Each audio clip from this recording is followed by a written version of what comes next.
pag dumarating na yung Ramadan, yung time for fasting nila, yung mga client ko, gradually, piniprepare nila yung sarili nila para sa fasting. Magandang hapon, Coach Louie. Magandang hapon, Coach RD. So, our next topic is about metabolic flexibility. Alright. Pag-usapan natin mabuti yung detalye about... Himay-himayin natin yan. Ayan, okay. So, simulan na natin to. Mga kababayan, kwentuhan tayo. Okay, Coach Louie. So, ano nga ba yung metabolic flexibility? So, explain ko lang. Ano ba yung definition nito? Yung metabolic flexibility po, tatagalogin ko na lang po para sa lahat ng mga kababayan natin yan.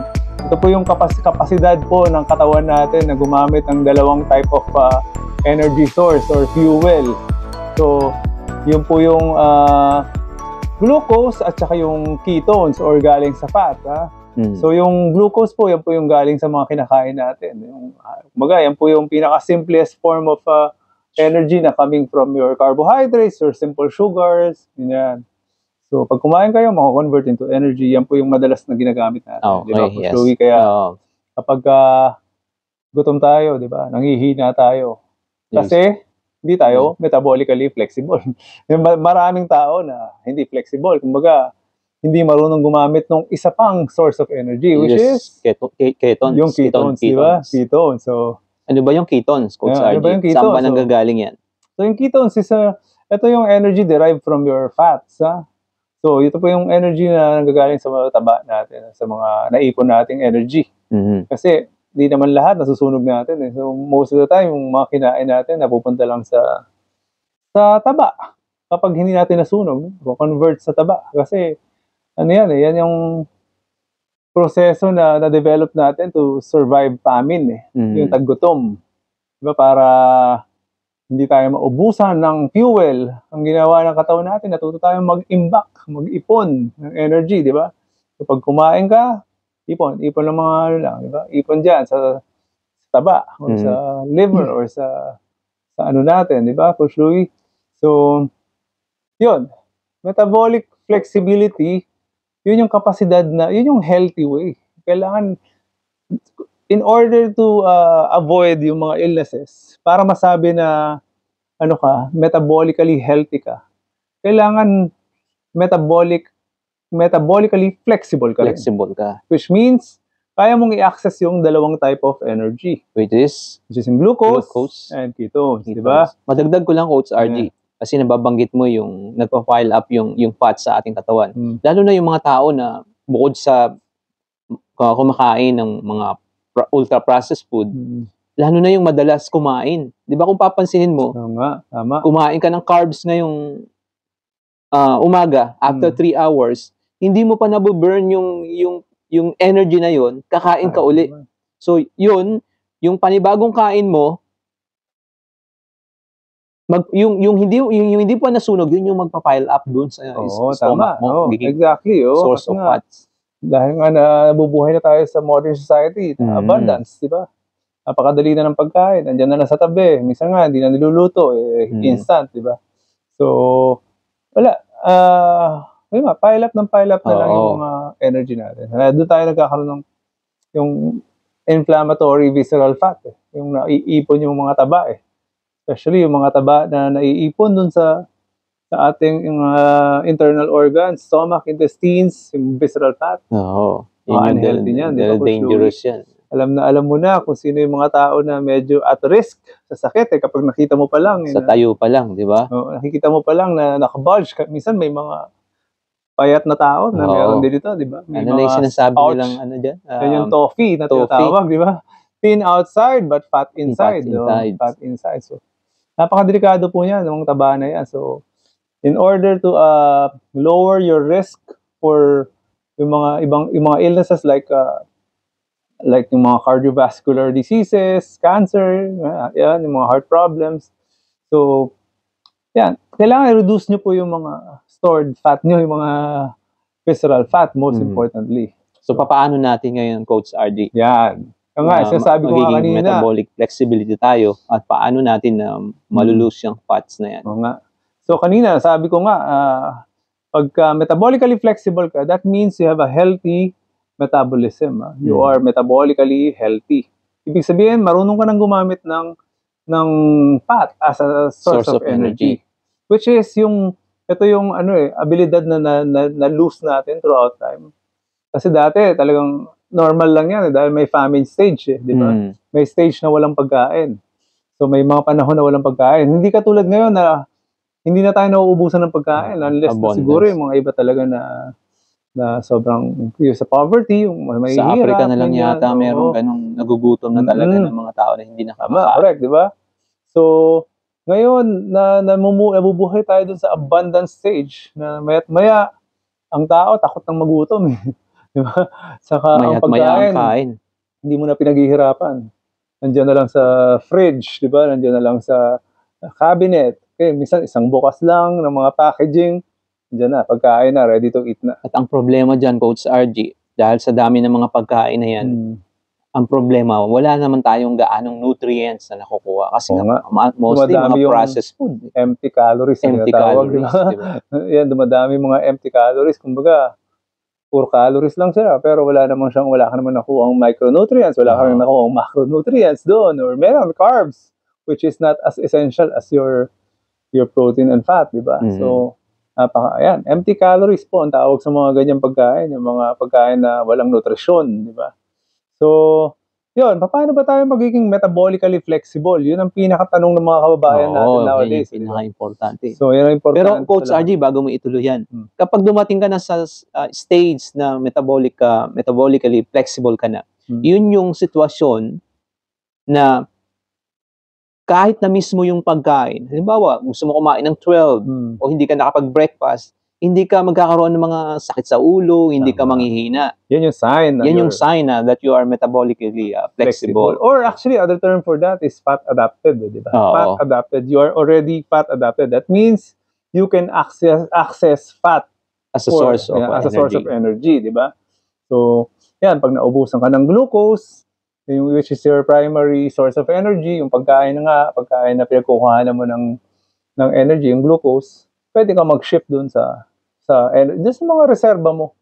Mga parang naplatan ka, meron kang reserbang gulong, di ba? May reserba kang gulong. Pwede mong gamitin right away yung reserbang gulong. So, ganun. So, kapag metabolically flexible ka, healthy ka. So, paano nga? That's a big question, di ba? Nowadays, konti na yung, normally, mga general population, sanay na sa pagkain. Doon na sila humuhugot ng pagkain. Pag nagutom, nahihilo, sumasakit ang ulo, ganyan. Hindi sila marunong mag-access nung kanilang reserve energy, di ba? So, first nga na ang first step is to avoid processed food. Number one is to avoid processed foods. Okay, yung processed food nga po, ito po yung mga pagkain na gawa ng tao. So, yung mga packaged food, mga labeled food, mga may label na ingredients, lalo na pag katutak yung ingredients, tapos may mga pangalan na hindi mo na mabasa at hindi mo na maintindihan yung mga ingredients nila, iwasan po natin yung mga ganung pagkain dahil very unhealthy po. So, mahirap siyang i-explain kung paano siya naging unhealthy. So, dahil medyo scientifico na po siya, ang pinaka short story na lang po is it affects your mitochondria. So, yun ang pinaka short story. If mitochondria is your parang powerhouse cell, so dito nang gagaling, dito inaano yung energy, pinafacilitate yung energy system, di ba? So, yun. Kapag may damage yung mitochondria, so hindi ka masyadong efficient sa pag-produce ng energy, ganyan. So, yan, magkakaroon ng yung system magkakaroon ng flow ng system mo So ganun. Yun na lang yung pinaka-short story. So, yung ating ultra-processed food po can affect your mitochondrial health. So, yung mitochondrial health. Kasi ito yung nag-ano ng insulin, ganyan, lahat ng energy system. At saka, Coach RG, majority ng mga ultra-processed food, which is carbs. Of course, may mga protein din tayo, tulad ng mga ham, yung mga nasa kain.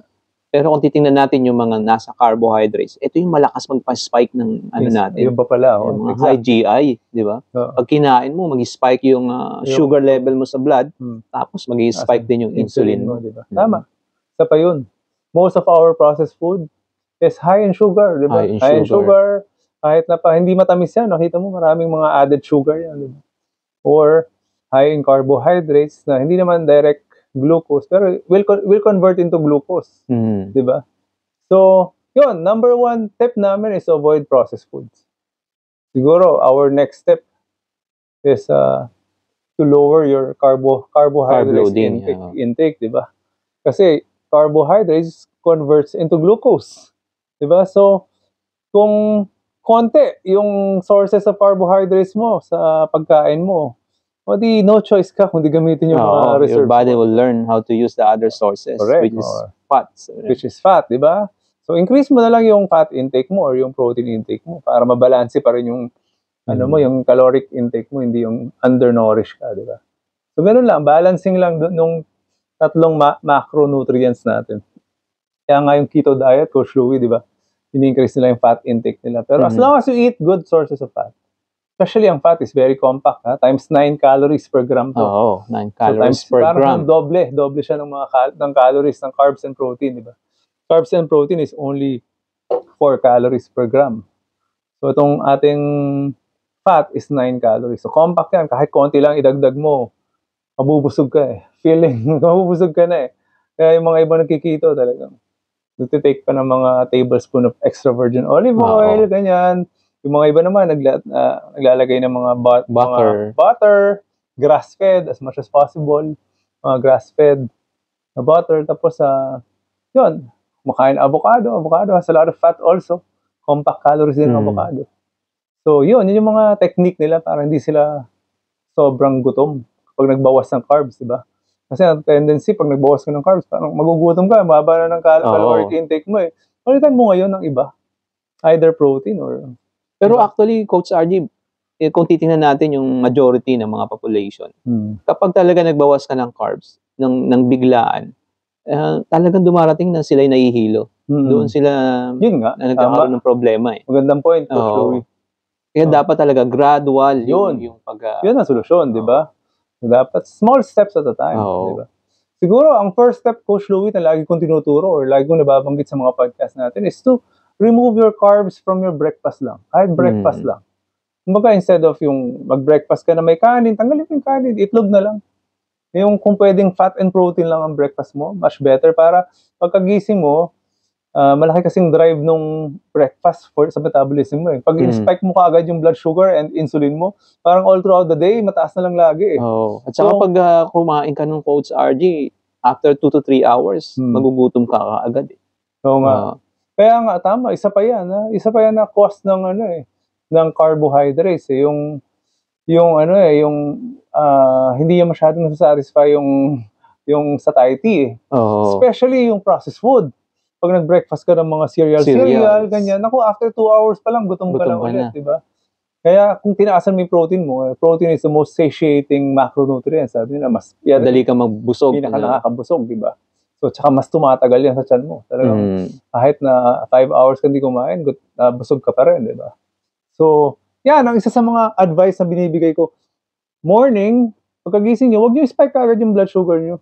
So, kung pwede na fat and protein lang ang breakfast nyo, much better para if ever you plan on exercising, ang source of energy nyo will be directed towards yung reserves nyo, yung taba nyo. Kasi wala kayong kinain na carbohydrates, di ba? So, yung protein, more of structure, macronutrients.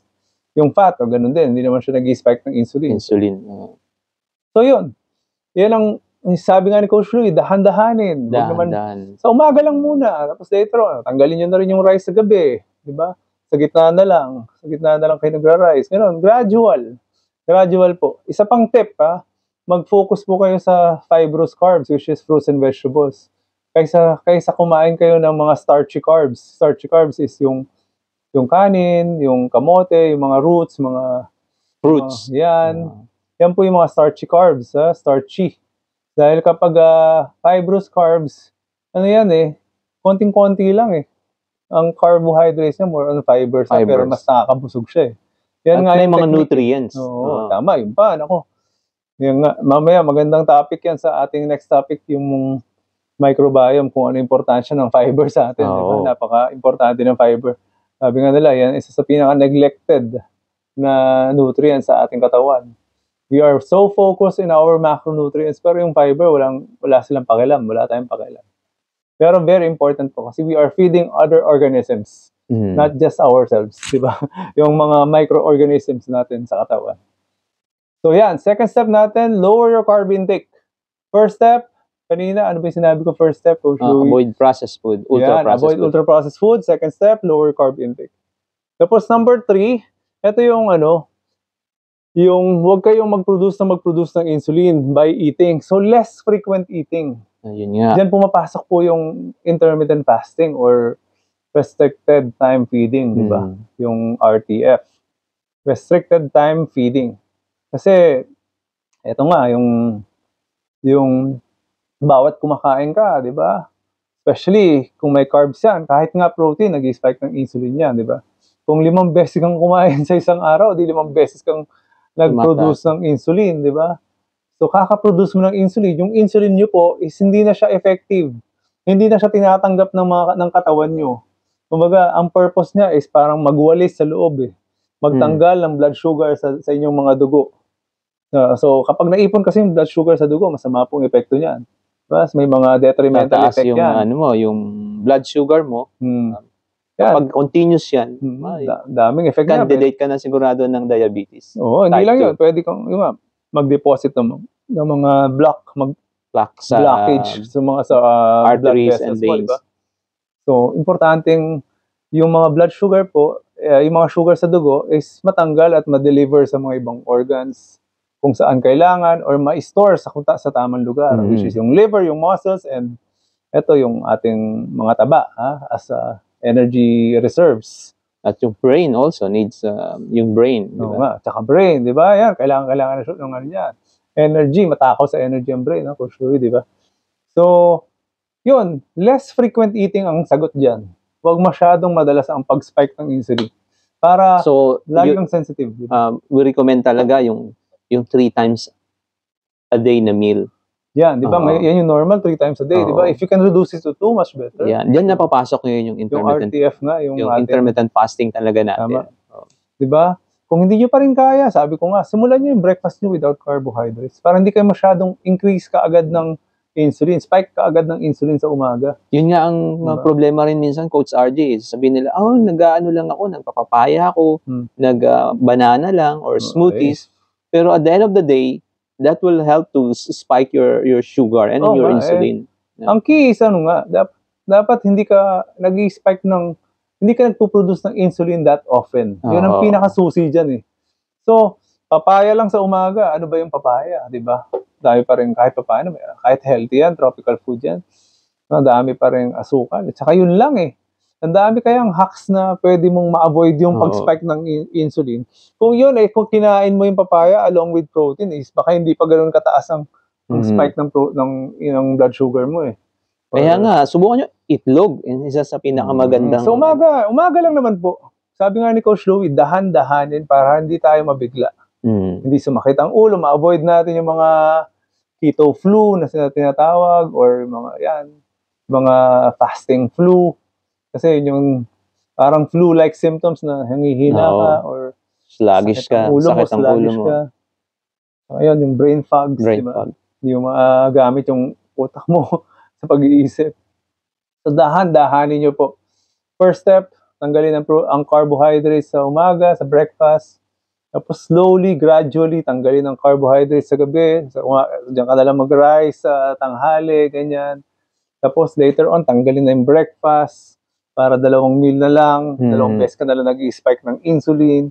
Ganyan po, progressive, dahan-dahan, step by step, para hindi tayo nabibigla. Hindi naman kami, talaga, although both of us are practicing intermittent fasting, hindi po namin siya recommend right away sa sa general population dahil alam naman po namin na talagang yung normal na way of pagkain natin sa Pilipinas is ganyan, di ba? May breakfast. 3 to 5 times meals per day. May merienda, hindi ka pwedeng magtanggal right away ng kalahati ng frequency ng meal mo. Mahihilo ka talaga. Tama. May mga iba na talagang worst scenario pa nga, di ba? Yung mga nahihimatay pa, ganyan, hypoglycemia. So, hindi po namin nare-recommend yan. Para just to be clear, baka mabatikos tayo mga doktor or kahit na practitioner kami ng intermittent fasting, yun lang po, ang advice namin is pwede po niyong gawin dahil maraming health benefits. May video po kami about intermittent fasting kung pwede yung tignan. Nandiyan naman po yung link sa description. So, yun po. Maganda pong benefits niya pero you don't need to jump straight away to intermittent fasting. Kaya nga pag dito nga, kahit dito sa UAE, kapag dumarating na yung Ramadan, yung time for fasting nila, yung mga client ko gradually, pine-prepare nila yung sarili nila para sa fasting. Tama. Most of my clients. Pero yung iba, biglaan. Kaya mapapansin mo, nahihilo, sumasakit ang ulo, mainitin ang ulo. Wala nag-workout, di ba? Wala. At wala nag-workout. Dahil wala silang energy. Oo. Kaya nga dapat, Coach RG, magawan din natin ang video tong ma-promote natin. Sa Ramadan. Sa Ramadan. Ang title ng video natin, Ramadan Fasting. Pwede, di ba? Pwede tayo kasi practice natin. Oo nga. Kasi nandito tayo sa UAE, Middle East. Di ba? Nagpa-fasting tayo for 2 days, 48 hours without food. Nakapag-exercise pa rin tayo. Correct. Tama. Magandang yan, message sa ating mga kapatid na Muslim, di ba? Yung mga nagpa-fasting during Ramadan. Yan, tama. At po doon, Coach RG, gusto ko rin maidagdag. Listen to your body. Kapag nagbabawas ka na ng carbohydrates, listen to your body na pakiramdaman mo rin yung sarili mo. Yung stress, di ba? Stress. Hindi rin po maganda. Dahil kahit na maganda yung practice, yun nga, ang katawan nyo, magre-rebelde yan. Kapag hindi ka talaga sanay, magre-rebelde yan. So, pakinggan nyo kung ano yung sinasabi ng katawan nyo. Di ba? Kapag, lalo na pag babae, Coach Louie, di ba? Pinag-usapan nga natin yan, mga babae, very susceptible to stress. Konting lang, may mali lang ng konti, kailangan i-correct, sasabihin nila, kailangan i-correct ito. So, magre-rebelde na yung katawan. Puproduce ng mga inflammatory, di ba, yung cytokines. So, yan, magkakataas ang inflammation, ganyan. So, listen to your body. Very important rule. Hindi pwedeng jump straight to this, ganyan, low-carb diet kagad, intermittent fasting kagad. Hindi pwede po. Dahan-dahan po. Dahan-dahan. Kasi kailangan, para makasurvive or ma-reap nyo po yung mga benefits of intermittent fasting and low-carb diet, kailangan fat-adapted na kayo.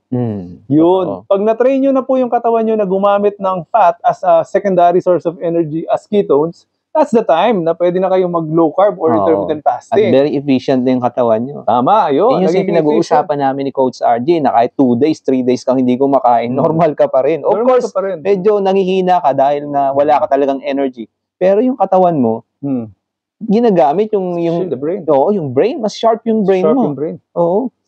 Nako, ayan nga. Again, we will promote our fasting video po. Paki-check out nyo po. Napakadaming benefits po ng fasting, not just intermittent fasting. Kasi si Coach Louie and I, we practice yung mga long fast, mga 72 hours fast, minsan for cleansing, for detox, di ba? For healing, most importantly, di ba?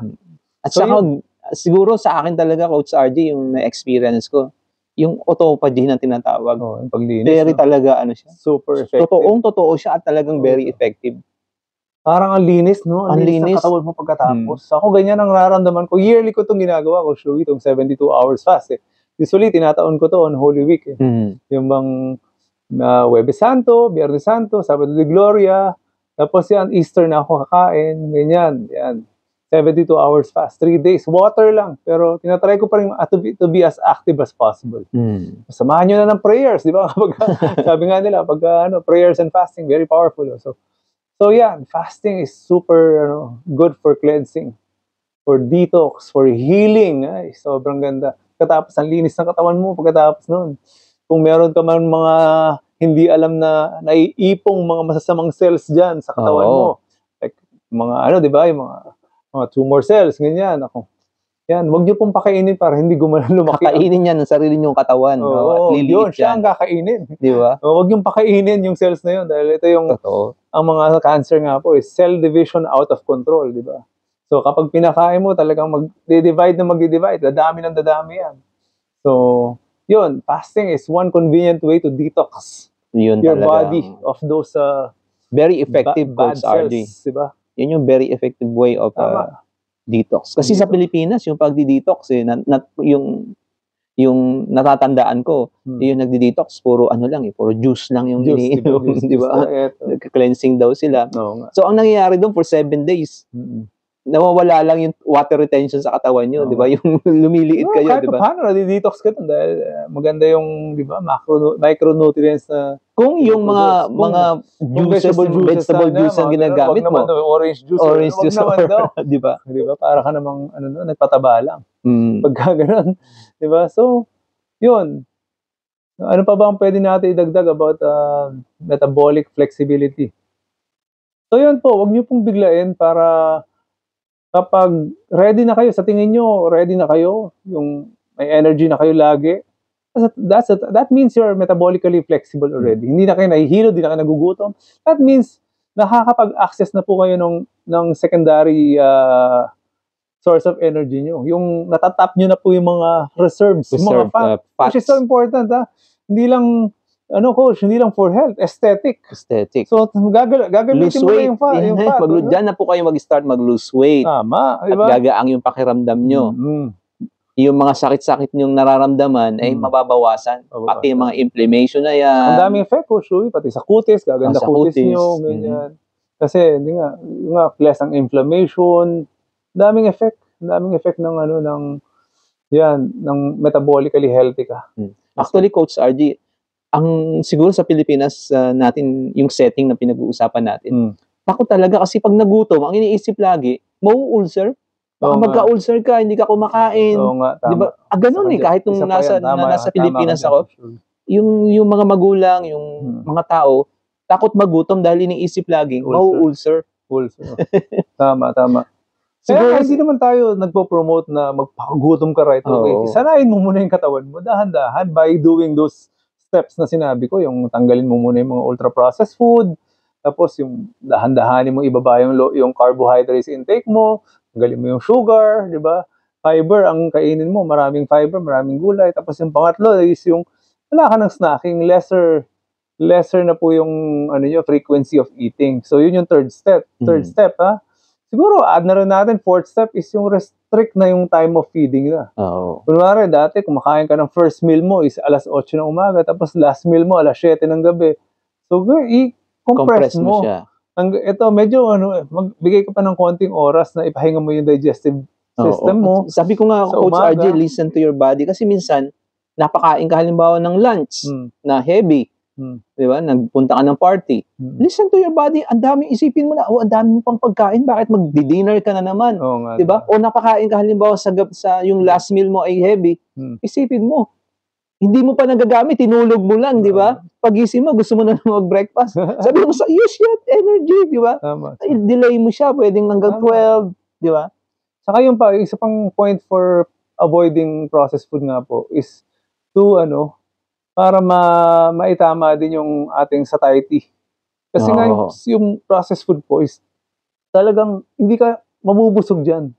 Para kang para kang bottomless pit.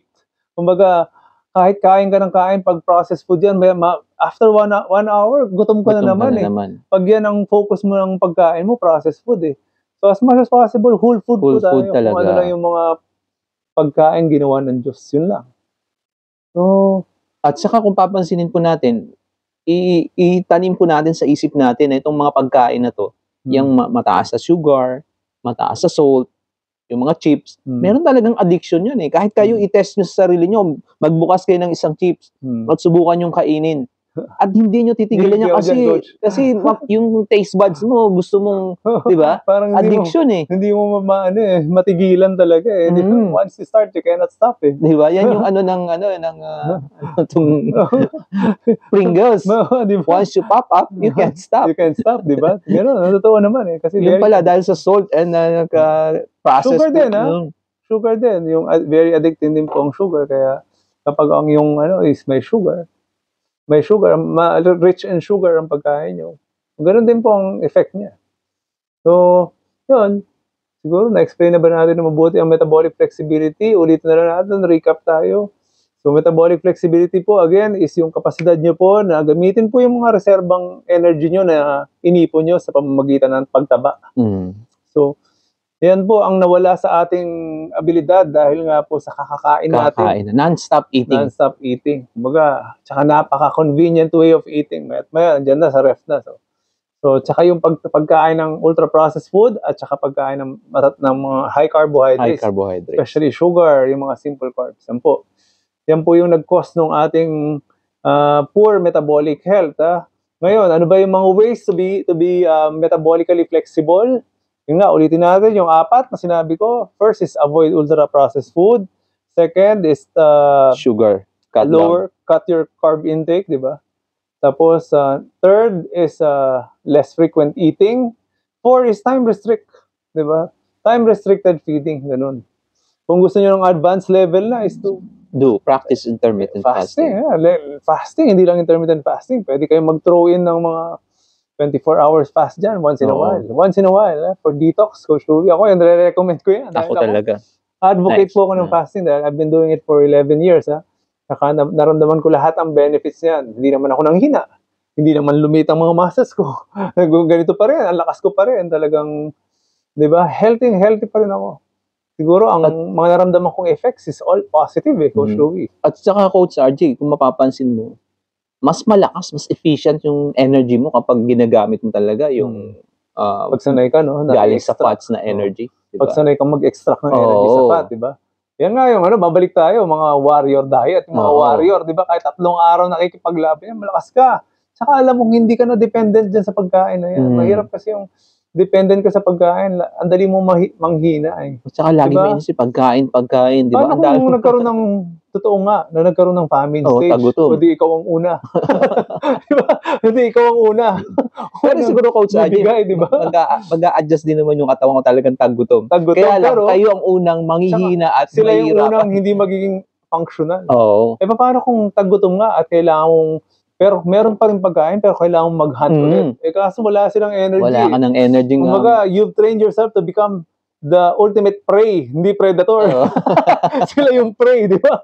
Sila ngayon ang magiging biktima dahil mahina ang katawan nila.